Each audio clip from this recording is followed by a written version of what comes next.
Welcome back to the Gutsiest Brands podcast, a show built around understanding the DNA of gutsy brands by talking to the world's most innovative brand leaders. I'm your host, Emily Eichelberger. Here at GutCheck, we've identified 4 primary criteria that help us measure a gutsy brand. We feature brands that are empathetic, pioneering, bold, and what we call the power of and, those that see opportunity where others see trade-off. When we find a brand leader that we think embodies gutsiness, we bring them to the show to explore what makes them so darn successful, what drives them every day, and to get their perspective on other brands that wear the badge of gutsy honor. In today's episode, GutCheck CRO Jess Gaedeke, a former leader at Nielsen and extreme 49ers fan, chats with Kristin Luck, the current president of ESOMAR, a member organization for market, social, and opinion research, the founder and managing partner of ScaleHouse, a management consulting firm dedicated to growing, optimizing, defending, and perpetuating enterprise value for firms in the market research and marketing technology vertical. She has started, scaled, and sold 3 successful market research and marketing technology firms, and currently serves on the board of directors for several industry-leading firms. She's a founder focused on helping fellow founders and executive team members scale and monetize their businesses. And I'll just say it, she's a total rock star, and she'd have to be because she has her very own Wikipedia page. #goals. We're excited to dig in to understand what makes Kristin tick, what brands she thinks are gutsy, the advice she has for other entrepreneurs, and uncover her family's darkest secret. Grab your favorite beverage and nestle in for another episode of the Gutsiest Brands podcast.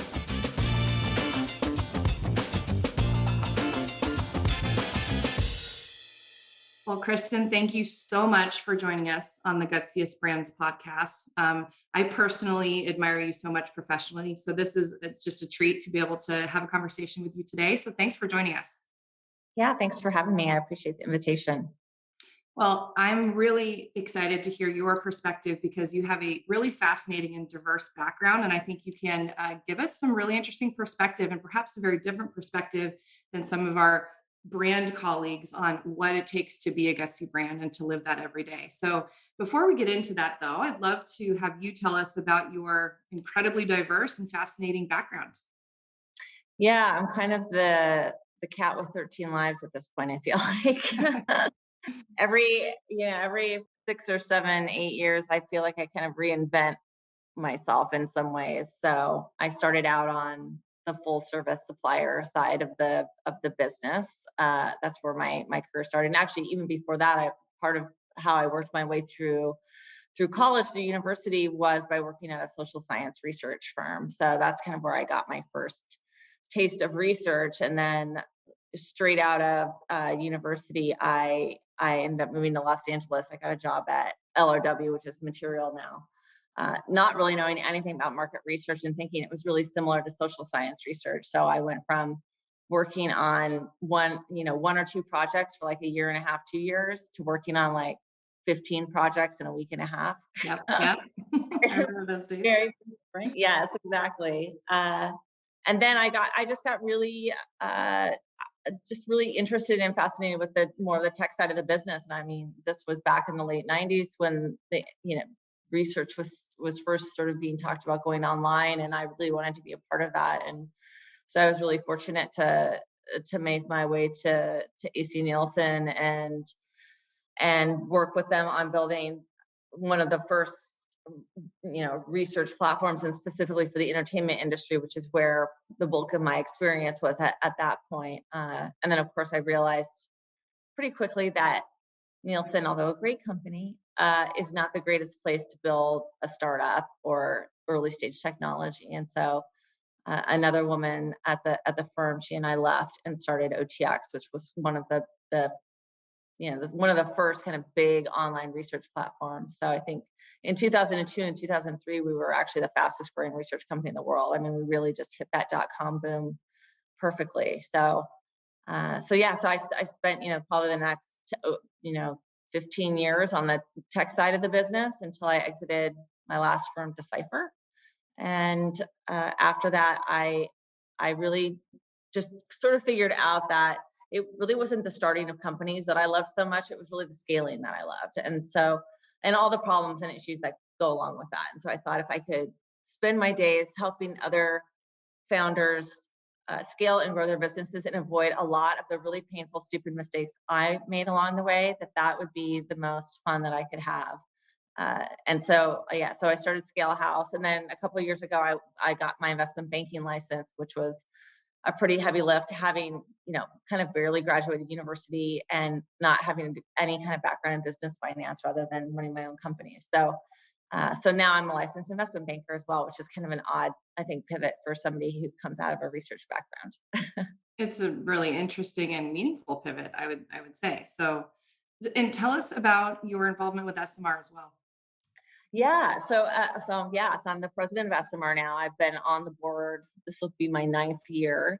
I got connected with SMR back when I was running OTX. So, quite a while ago. It would have been 2002, maybe 2003, when I attended my first SMR event, and I became a member shortly thereafter.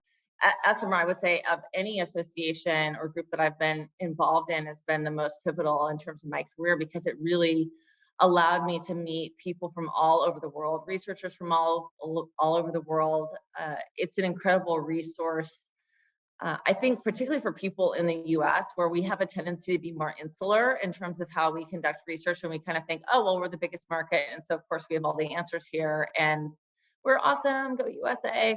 But the truth of the matter is, like, there's an incredible amount that you can learn from how people are doing work in emerging markets, or how they're doing work in conflict markets, or what new technologies are coming out of the Nordics or some of these other high growth areas of the world. And so for me, that's, my involvement with SMR has been some of the most rewarding of my career, because I wouldn't have the career that I have today, which is a pretty global one. I mean, the bulk of my business is with, European and companies in Asia Pacific. So I wouldn't be anywhere near where I am today without my involvement in SMR. Yeah. Well, thank you for taking that leadership role, because we learn a lot from that organization and from you. Yeah, just to clarify, because I get asked this a lot, it is an unpaid position. So I've had a few people like, wow, I didn't realize, like, you were going to stop consulting and, work on SMR. And I was like, I know it probably seems like I work on it full time, but it's an unpaid position. I'm still running my consulting practice. Yeah. Well, and women in research as well is another area that you spend a lot of your time. I do. I'm really fortunate now, because we have a great managing director, Michelle, Andre, and then Jessica Sage is our marketing director. And so I'm able to pass off a lot of the day-to-day management of that organization now to them, which is fantastic, because we have over 12,000 women in the community now globally. It's gotten really big. It's one of those things that I just started out as a passion project, and you see a need for it. And it's just exploded. I think we've been really fortunate to have a board and a ton of volunteers that have really taken up the cause, and it's made the growth of Wire possible globally. Well, we'll come back to that, because there's a lot of components in that story that I think link to the DNA and the characteristics of gutsiness and gutsy brands. So let's start with a little bit more about you personally. So what was your very first job? And I mean, truly, like, the first one that you got money for, and what lessons did you learn that stick with you today? So my first, like, formal job, I would say, I think I must have been 18 or 19. My father didn't want me to work when I was in high school, because he really wanted me to focus on my academics. And it was really important to him, because I was the first one in my family to go to college. So I didn't work until I graduated high school. The first job I got was working at a convenience store called Dari Mart in Oregon. Mm-hmm. And I got fired. So it's the only time I've ever gotten fired from a job. And I got fired because, you'll love this. I got fired because I couldn't, for whatever reason, there was something glitchy with the door to the convenience store. And when you closed at night, you had to set the alarm, but the alarm would only set if the door was closed in a particular way. And I'd worked a really long shift one night, and I really, I tried to close the door the right way. It wouldn't close. The alarm wouldn't set. finally I got it closed. I set the alarm. And as I was driving off, I could hear the alarm going off. And I just remember thinking like, I'm not going back. I can't do it again. Anyway, I got fired the next day. It's a So good learning experience. Set the alarm, everyone. Don't drive away if you hear it going off. stay there until the job is done. Okay. Stay there Well, until the job is done. It was a good lesson for me. But it is funny that was, of course, like the easiest job by far that I've ever had, and the one that I absolutely failed at. I think it's good to get that first firing out of the way early though, right? So it I was did. a big deal. Yeah. Yeah, I knocked it out of the park. Yeah. So now let's turn to some of the brands and the companies that you've been involved with. Think about one of the first startups that you were really engaged with. What was meaningful about that brand's journey and what drew you to it? Well, I mean, obviously, the first startup I was involved with was my own, and that was a really, it was a very, very tough road because we had started an entertainment online research company at a time where online was still very suspect, and particularly in the entertainment community. Mhm. And we, we were really grinding to get people to adopt the platform. And probably the smartest thing that we did is we got Dan Rosen, who at that time was the head of research for Warner Brothers, on board, like really believing in the technology and the platform. And he basically let us test every single trailer and movie spot that he had for an entire year, so that we were able to build a normative database, and then go out and test with other entertainment companies. But he went a lot further than that. He also went out and really evangelized what we were doing and supported it and helped us at speaking gigs. And he was a real advocate for us, a real brand evangelist. And I don't think that the company would have scaled the way that it did without him, because we were really getting attacked from all sides. At the time, NRG was, which is now Nielsen NRG, ironically, they were really attacking us and had sent a letter to every studio head and said, online basically is bullshit and this data's trash and don't go down this route. And that's hard. It's hard when you're early stage and you're trying to gain confidence, trust, and particularly among studio execs, which are some of the most nervous folks in the world, because they want to do things where they're going to retain their job. Those are high value jobs. And so it's tough to get people like Dan to go out on a limb. And so because of that, I talk about Dan a lot. He knows I'm eternally grateful for the support that he gave us in those early days. It's interesting too, thinking about you're the new kid on the block, right? And there's a big player in the space that's kind of beating you up and trying to shoot down the core part of your asset, which is bringing it online. So what are some of the other ways that you were able to develop credibility outside of the, evangelical nature of Dan? Well, I think I think we were really focused on doing good work. And I think for entertainment clients, the very crux of what they are looking for is speed and efficiency and timeliness. And then so we just never missed a deadline, even if it was killing me. I mean, I worked some very extremely long hours at that company. I definitely slept at the office a few times. My first marriage dissolved because of that company. I've gotten occasional questions about why I'm not married and don't have kids. And I was like, well, I always just love my companies the most, to be honest with you. And that sounds horrible. God bless my ex-husbands. They're, at least one of them is great. I just never loved anything as much as my work. I just was really passionate about it, just really passionate about it. And I think, when you start a company, it's no small lift. And there's also a ton of people who are depending on you. I had a big staff that were depending on me, and I took that very, very seriously. I think it takes a lot of grit to work through that. And I think a lot of people don't see all the late nights and all the times that you cried yourself to sleep and all the failures. All they see is the LinkedIn profile that was like, oh, and she sold this to a private equity firm, and people get excited by that. And it's like, well, you didn't see the 4 or 5 grueling years that I had before that, where all my friends were going out at night or on the weekends, and I was working the whole time. Yeah. You were staying to make sure that the door was closed and the alarm was set, right? That was your job then. That is correct. I admire that grit, and it does go sometimes unnoticed. So we should notice it. And it's not horrible. It's authentic to you. That's your truth. And I respect that a lot. So one of the aspects that we talk about when we think about uh, founders and brands that are gutsy is having a real deep empathy for the people you serve.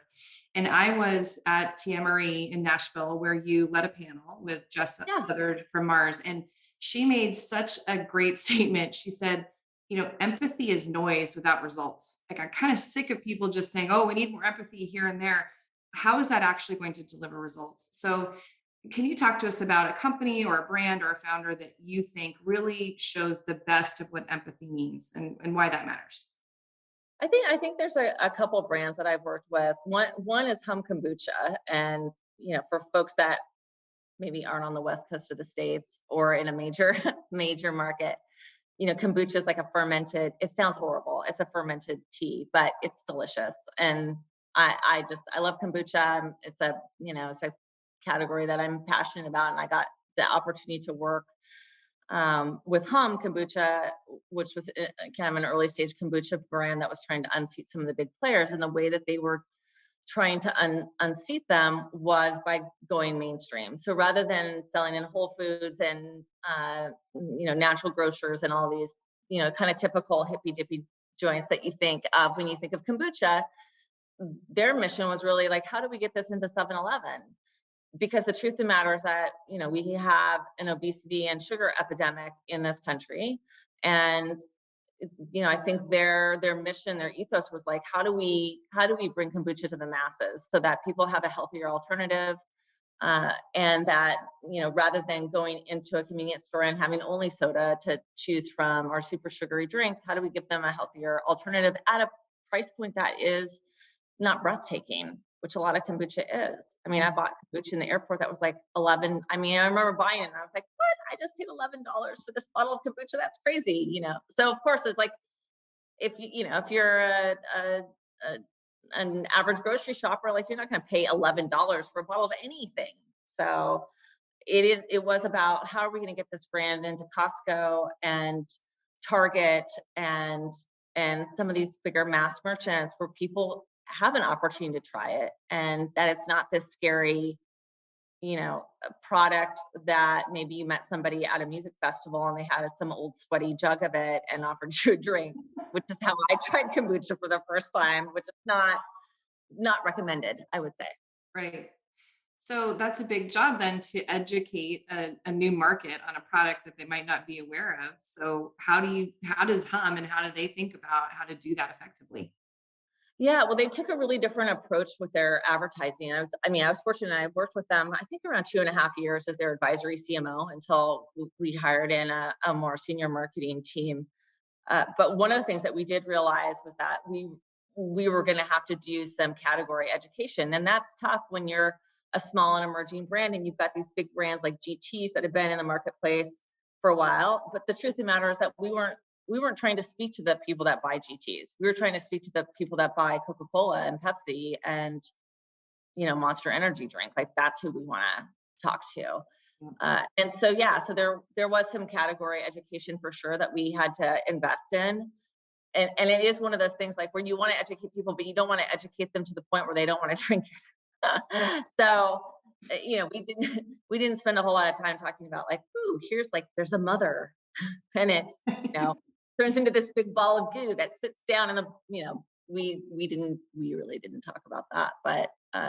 But I do think there was a component where we were doing a lot of more guerrilla and on-site marketing at mass merchants, like going out to a Target in Florida and giving out samples there, or a lot of things to help people understand that maybe you've never heard of this before, but it's actually a healthier drink, and here's what kombucha is, and it's not just for rich people who can afford $11 bottle.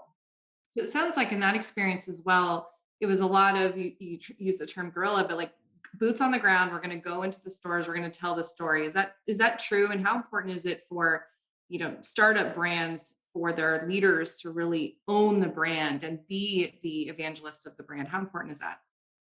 I think it's important. I don't think that all founders and CEOs want to be the evangelist for the brand. They don't personality wise, it's not a fit for them. And so I always tell people, figure out how you can evangelize the brand in your own way. For me, like, I'm very comfortable with public speaking and going out and talking about it. And certainly the founders of Humware as well, very charismatic, very enthusiastic about the brand, really happy to go out and talk to people.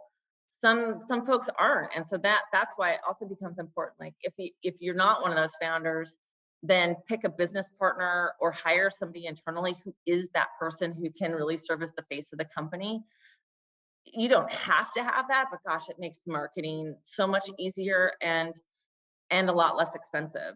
I mean, if I think about my last company before I started ScaleHouse, when I think about Decipher, one of the reasons why we were able to scale like we did without a huge marketing spend was because I was out speaking and traveling and doing conferences and meeting with clients and writing and blogging and doing all the things that most people have to pay someone to do. Like, that was really my function as a partner. And so we were able to get away with it for less expense. But it also suited me as an individual, and I really enjoyed it. And that's the key to it. There are founders who, and particularly, in the tech side of the business, who are technologists, and you wouldn't even want them to get up on stage. Like, that would be the worst thing for the brand. So you've got to figure out what your strengths are and really play to those. I think that's really important. Another aspect that we think about when it relates to gutsy brands is the notion of standing behind a bold idea, even if it's not popular at the time, or you're going out on a limb. Where have you seen leaders or brands that have really personified that? Evelyn and Bobby is a good example. So Evelyn and Bobby is a direct to consumer bra company. And, if you're a man listening to this and you don't wear a bra, then you won't understand how fundamentally uncomfortable and miserable these things are. And so the founder, Brie McKean, was really on a mission to kind of reinvent how bras were made and to do it from a woman's point of view. I think a lot of people are surprised to hear that within maybe the last couple of years is only when women actually started designing and manufacturing bras. All the previous bras have been manufactured by men. And so, yeah, lots of bras are really cute and sexy and they look amazing, but they're absolute misery to wear on a day-to-day basis. And so Brie was a bit fuller figured and large busted, and bras are particularly uncomfortable for large breasted women, which I think a lot of people don't know as well. And so she was really on a mission to redesign bras and kind of take over the industry in a new way. And she went through a ton of hurdles to try to get this. I think she was the first woman to actually get a bra patent in this country. And it was a really unusual bra that she had manufactured, but she also had a lot of challenges in terms of manufacturing and everything from getting a manufacturer to take it on in terms of actually making it and even designing it. She ended up hiring a bra designer that came out of Victoria's Secret, thinking, oh, here's somebody that really wants to do something different and knows how to design bras, but then ended up getting a designer who really just wanted to design another Victoria's Secret bra, which was not the vision of the company. And so I think, as with any founder, she had a lot of ups and downs before she came up with her latest prototype, which she ended up taking out on QVC and sold out within 5 minutes. That shows there's some demand for this product.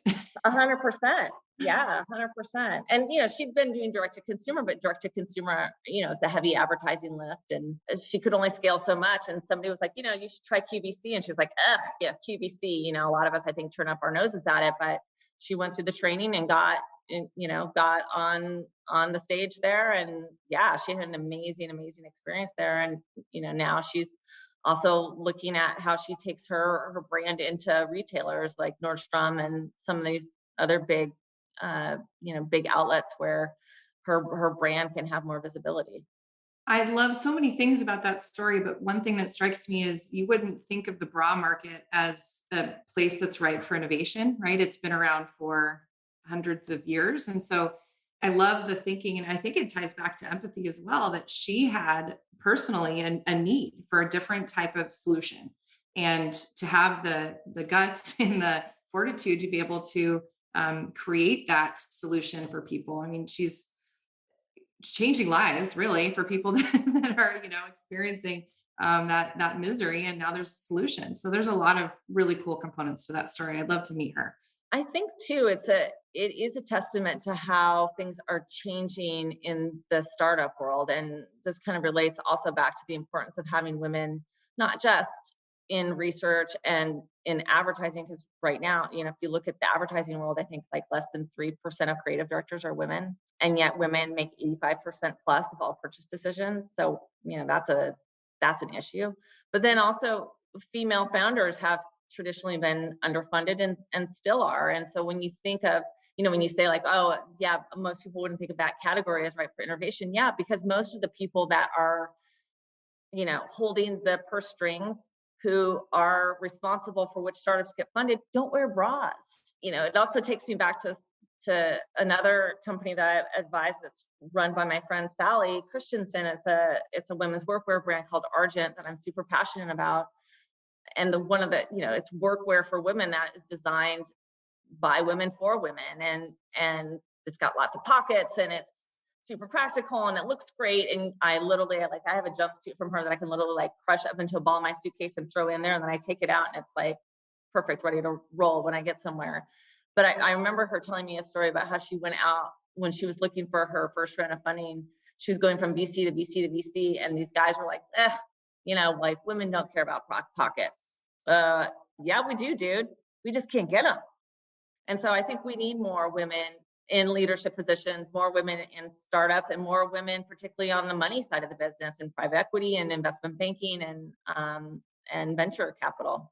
So you mentioned part of what draws you to companies that are in that growth stage and trying to scale is that you've learned from your many dumb mistakes over the years, and that you like to, it sounds like, go help other people avoid or solve those issues. What are some of those dumb mistakes that you can share? Oh boy, that I've made or that I've seen other people make? Both are of interest. Oh gosh, so many dumb mistakes. I think that there's overspending, there's underspending, there's not understanding what all the levers are that drive growth and when those are supposed to use, and that some of the things that you do in the early stages when you're ramping up are not good strategies for what you do in the later stages. I think that the right team is super imperative. And again, the team that's great at launching a business oftentimes is not a team that can scale it. And some of your, most faithful, most loyal employees that you had from the beginning will actively fight you on scaling. They just don't want it to happen because it does fundamentally change their access to you and their role in the company. And that's very, very hard for a lot of people to take. Not understanding your product market fit is a big one. Not understanding what makes you special and different and being able to communicate that. And I think the number one obstacle for a lot of firms, ironically, in market research, is that market research firms are literally the worst at both marketing and research on their own brands. I've never seen like it. I mean, they just, whether you're in a technology or a services company, people do not want to spend any money on that. It's fascinating. If you ask a market research CEO to conduct market research on their own brand, they'll act like you've got a foot growing out of the middle of your head. Like they are not going to spend a dime on it. And likewise, I would say, pretty much every firm that I've consulted with over the last 5-6 years that I've had my practice have grossly underinvested in marketing or done none at all. And I think that there's this misnomer that anyone can do marketing. And that's not the case. Marketing is kind of like the redheaded stepchild of a business. It's like, oh, whoever is available, put them in marketing. Like, oh, my sister's, my niece she loves marketing. She's so creative and she loves design and like sketching. Like, let's put her into, she's a head of marketing now. And it just kills me because, I always say it's not your mama's marketing anymore. Like it's highly technical, very metrics driven. I once had a CMO tell me, I'm not a numbers person. Well, you know what? You're not in the right job then anymore, because this isn't just about branding and brand awareness. It's also about performance marketing and how you're developing leads. And it's interesting too, because I think there's a lot of debate about what's a sales function versus what's a marketing function. And to me, like sales and marketing they're just linked. They should not be two separate functions at a company. They should they should be working so closely together. I mean, marketing's whole role is to make sales easier. And when you separate those two functions and you kind of pit those two teams against each other, I mean, it's just like the worst thing that you could do in terms of growing your business. So, yeah. Yeah, we realized that at GutCheck this year or last year, and we brought those two divisions together. I'm lucky now to lead both, and it's they're hand in hand. They speak to each other. They should help each other, and when they're not in sync, you can't do great things. And I've heard you also say that it's sales, marketing, and business intelligence that should all be within the same function, and Yeah. because it's important to have those metrics and make sure that you are looking at the right things.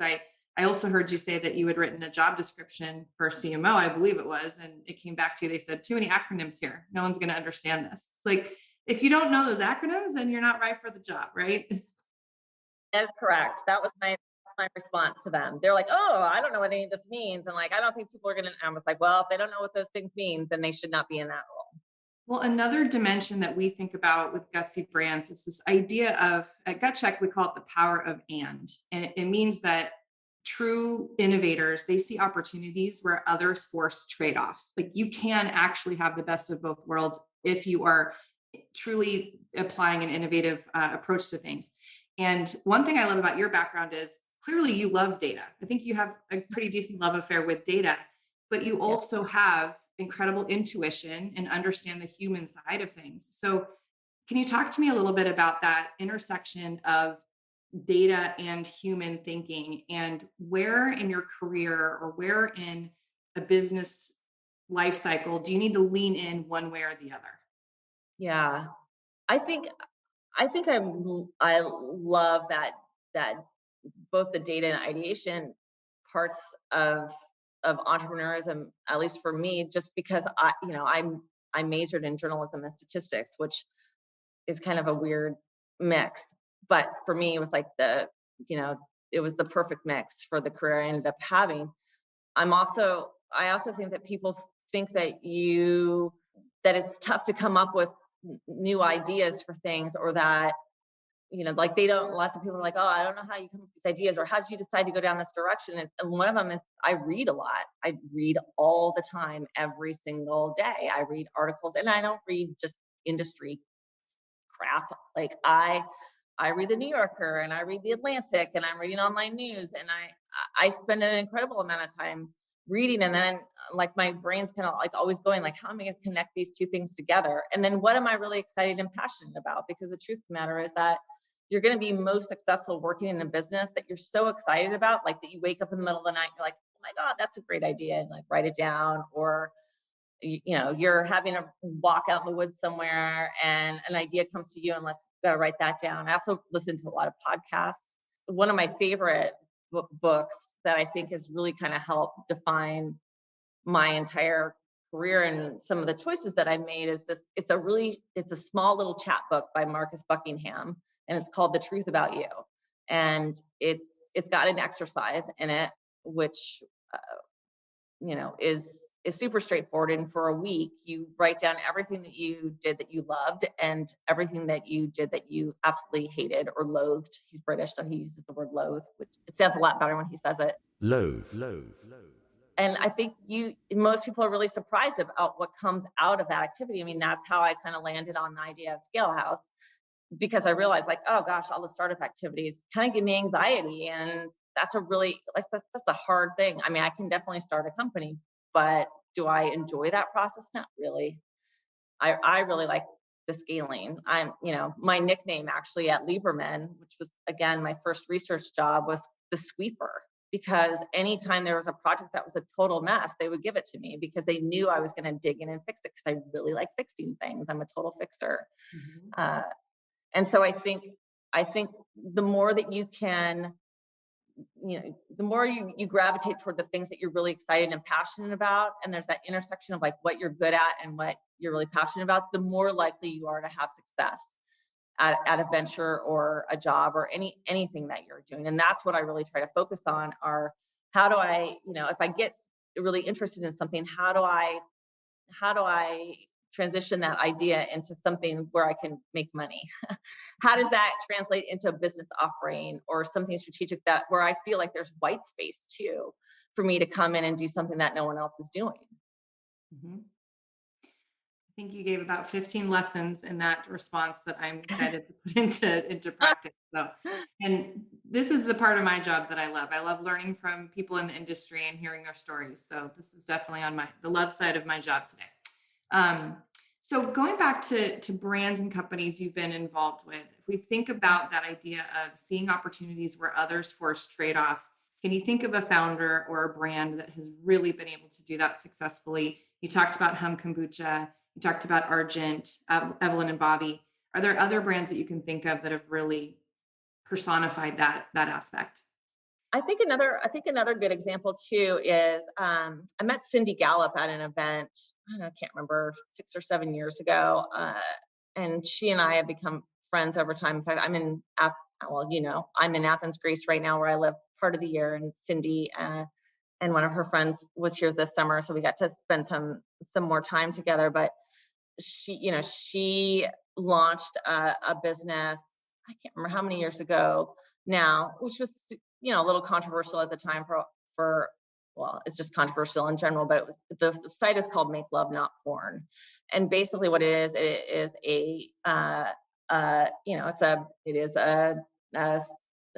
sex site, but it's all with real world sex with people who have decided to upload their videos, and it's not this kind of manufactured environment for pornography, which I think has really done a disservice to a whole generation, particularly of men who have unrealistic expectations about what women's bodies look like and what sexual experiences should be like, which has also had, I think, a very detrimental impact on women as well.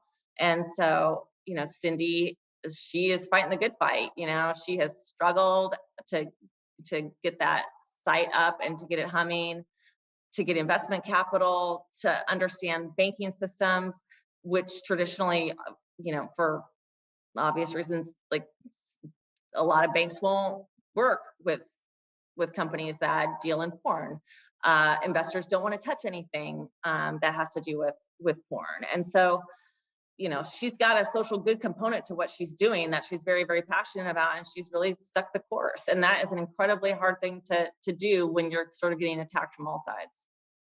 Well, Cindy sounds like a firecracker. And what I can really tell is that she's pretty brave, right? It sounds like she is fearless and pioneering a new way forward and initiating that type of tough conversation about changing an industry with a lot of baggage, a lot of areas for improvement.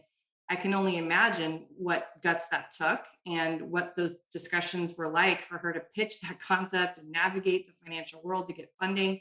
I love that story about that passion, and we applaud that kind of gutsiness for sure. So throughout your career, you have seen the ebb and flow of insights professionals' seat at the table. And I'm just curious, where do you see that seat at the table today? And where do you think the future of insights role will be? I mean, I think unfortunately, the role of insights has been diminished greatly. And I think there's a couple different reasons for that. One is there's so much more available data now to businesses than just primary research data. And unfortunately, our industry in many ways has chosen to ignore a lot of those other data types. And so what happens is that you end up with a whole generation of researchers that only know how to work with primary research data and are not taking the time to understand behavioral data and Salesforce data and all of these other ancillary data types. And I think a really great example of that is Pavi Gupta. If you don't know Pavi Gupta, he was the head of research for Johnson & Johnson, and now he's at SC Johnson, which is quite confusing because they are two totally different companies. But Pavi and I had a really interesting conversation maybe a year and a half ago where, we were talking about the rise of behavioral data and how he's working with data. And he said, yeah, I had done this research study and I'd done a presentation. And then after the presentation, the CMO came into my office and they were like, well, that was a great data presentation, but what about our Salesforce data? And what about this data from this behavioral data that we have? Or what about this other data type? And Pavi said, he looked at the CMO and he was like, well, I'm a researcher and I work with primary research. That's what I do. And then He said, and then the CMO left, and he said he sat there for a while and he realized that if he didn't learn how to work with these other data types, that he wasn't going to have a job in a couple of years. Yeah. Now, he's one of the few people that I've talked to that, well, he's a good example, and often also Stefan Gans at Pepsi, I think, is a great example of somebody who comes more from a marketing side of things and really understands the power of looking at multiple data sources. I think, within market research, A, we have a tendency to be too singular in our data sources, and B, we also are getting unseated a lot by big consulting because we're not looking holistically at the business. We're looking at things on a project by project by project basis versus getting in more at the C-suite and having an understanding of what the overall problems or challenges or goals that a business might face. And one of the pieces of advice that I give to researchers now is you've really got to think like a CFO and you have to present like a CMO. And we don't do enough about that. And I think, and I would be a great example of this. As researchers, we are not traditionally trained in business finance and strategy. When I started my companies, I had to learn that the hard way on the job. And it was, incredibly intimidating. I didn't know anything about that. I didn't understand why, what a P&L was or a balance sheet. And so I think that the savvier researchers can get about, hey, here are all the things that drive company growth and what C-suite executives are looking for, the more likely we are to have that seat at the table that I think we're getting progressively less and less of at this point. Mm-hmm. I really agree with that. And I think that, I've been in so many situations where I felt like the research recommendation that was being made was very true to the hypothesis that was identified to test and what the data showed, but it wasn't grounded. The recommendation wasn't grounded in the context of the business and how they needed to make decisions and how they would measure success. And I think that the industry, we can do so much more there to really put context around our recommendations. And it starts with understanding the client's business. And I think a lot of organizations don't do enough to do that, right? They enable tech, they enable speed, but they don't enable, hey, let me understand your business so I can make a recommendation that's grounded in that understanding. So I think unless we fix that, I agree with you. I think that we'll see that role of insights diminish if we can't harness the power of all these data sources and also put our business hats on to make the right recommendations.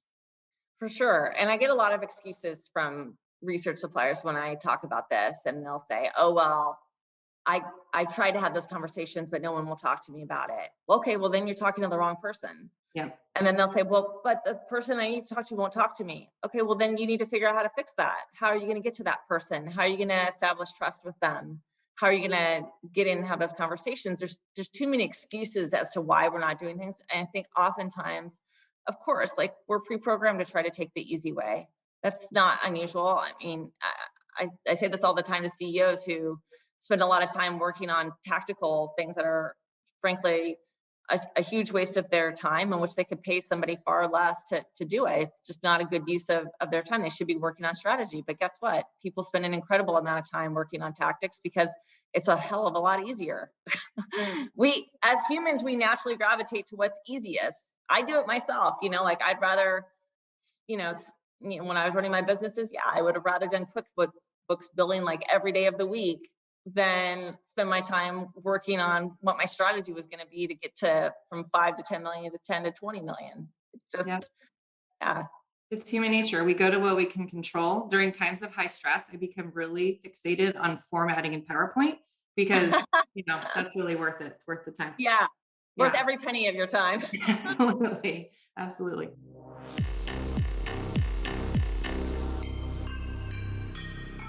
So we're going to go to a quick lightning round, Kristin. There are no right or wrong answers. Just keep it fun. And we'd love your point of view as a consumer for this. So name the first brand or campaign that comes to mind when we think about empathy. What's one that truly, truly gets people? I really like Culprit underwear. And if you haven't seen their ads, they're hilarious. They have a product called Lady Boxers, which just kills me every time I see the ad for them. And if you're a woman that's worn underwear, it'll speak to you. I cannot wait to look that one up. I love it. What's the brand or campaign that has been really pioneering? It's created a new way of thinking or of doing business. Oh, for sure. Kombucha. I mean, some of their ad campaigns and how they try to connect with consumers that haven't traditionally been exposed to kombucha, I think is really different. How about a brand or campaign that stands behind bold ideas, even if it's not popular at the time? Gosh, I have to give another shout out to Cindy's company, Make Love Not Porn, because I think it's still an idea that's taboo and not really popular, and she just keeps on trucking. She's doing a great job. And how about a brand or campaign that saw opportunity where others forced compromise? Gosh, I'm just repeating a lot of the brands that I talked about earlier, but I think it's because they're top of mind. I mean, certainly Evelyn and Bobby, like not compromising on having something that really looks beautiful, but also is comfortable and doesn't make you want to rip your bra off at night, which is 90% of the bras I think that women wear. And then, certainly Sally, like really coming out with workwear that's actually practical for women and isn't designed by men. That's a good underlying theme to most of the brands you've talked about, and I love that. So last lightning round, this is all about you. It's called Spill Your Guts. So what's the first brand you remember as a child? And why is that memorable? It's Denny's, because I grew up on welfare in like rural Oregon. And so because of that, we never ever went out to eat. And we had one very catastrophic camping trip where my father finally gave up and we got to go to Denny's for breakfast one day. And the reason I remember that brand is because at some point during that breakfast, somehow my stepmother managed to steal all the silverware. And so the entire rest of my childhood, we had Denny's stamped on like I apologize, Denny's. I was not responsible for the theft. But I grew up with like full set of Denny's silverware. Yeah. I love that. And I think that between Dari Mart and Denny's, I think you've got something you owe out there in the world. Yeah. You're an avid reader, so this will be hard for you to pick, but what book or movie represents your career journey? It's really funny. My friend Sinead Hassan gave me a book over the holidays called How to Fail, which I really loved because I don't think that we talk about failure enough. And I really try to talk about it because I want people to understand that entrepreneurship is not an easy, it's not a bunch of easy wins. It's grueling, and so I love this book because it's also a podcast, but it's a great book that kind of just highlights all different failures, and of which I have a ton of, and they have a really hilarious one on dating, which I've experienced myself. So yeah. How would you describe your job to a child? I grow companies. What's one piece of advice you would give a business leader looking to help their brand be more gutsy? Well, I mean, I think be bold for one, but also to ensure like you have the right players on the bus, because your team has a network that is infinitely larger than your own. And if you can get that team to evangelize what you're doing, it's gold. It's great advice. What is the most used emoji on your phone? It's definitely the laughing emoji with tears. Yeah, I use that a lot. Yeah. Are you a twofer or threefer on that? A twofer. Yeah. It means different things, I find. Yeah. Final question. We're compiling a Gutsy Brands playlist. So what song would you add to it? Oh God, I have to tell you, like when I'm really feeling a little down or unmotivated, the one song that like super gets me like fired up is slightly inappropriate, but it's called Work Bitch by Britney Spears.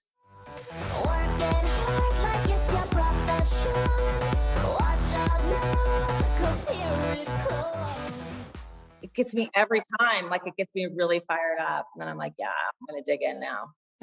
Yeah. That's awesome. It'll make a great addition to our playlist. So this has been fantastic, Kristin. I've learned so much. You've given me a lot to think about, not only in terms of what makes brands gutsy and what's important as you grow and scale companies, but also just so many lessons learned from you as an individual. So it's been a pleasure. I really appreciate your time. Yeah. Thanks for having me.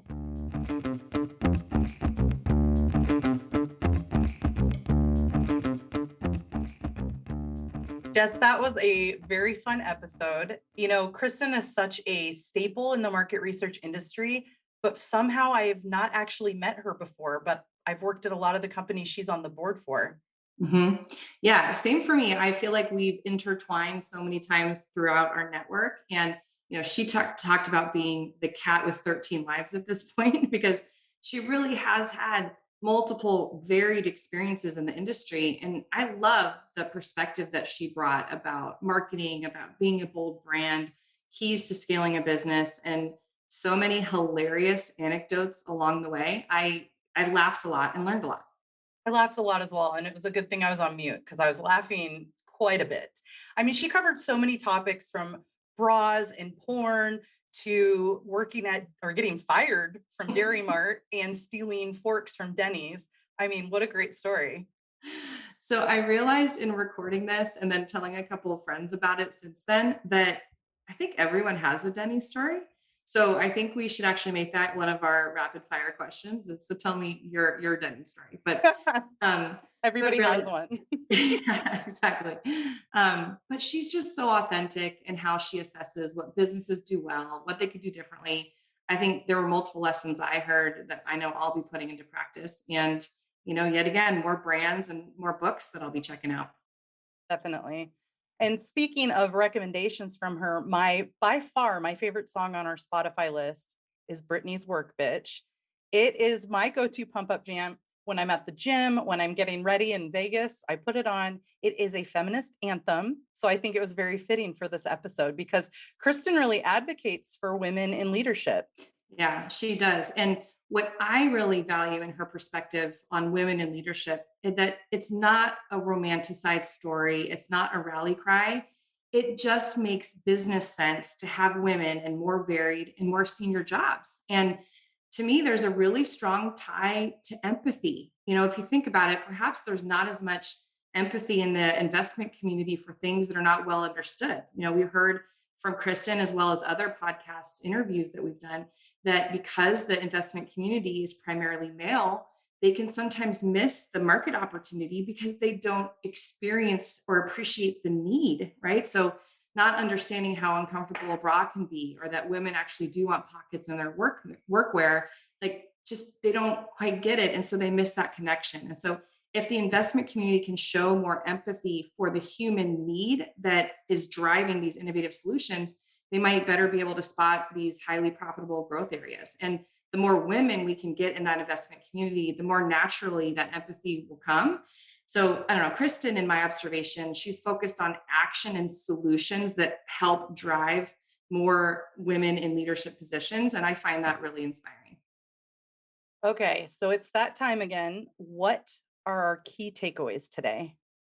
Well, I think first for me is that there were so many lessons in her experience in launching her own startup, right? So that was OTX. It brought research online for the entertainment industry decades ago. And she was tackling an audience that was really risk averse. These studio executives, their performance is very visible. So they really can't risk making the wrong decisions, and taking their research approach and converting it online was a huge shift. So building credibility, demonstrating confidence, it was so critical, especially as the category leader was being pretty vocal and trying to diminish the quality of online tools. So I just love how she talked about the grit that took, shouldering the pressure of so many people depending on you, all the late nights, all sort of the personal trade-offs she had to make to launch that business. I think we can learn a lot from that story, as well as her commentary about how critical the team component is. Like the team that launches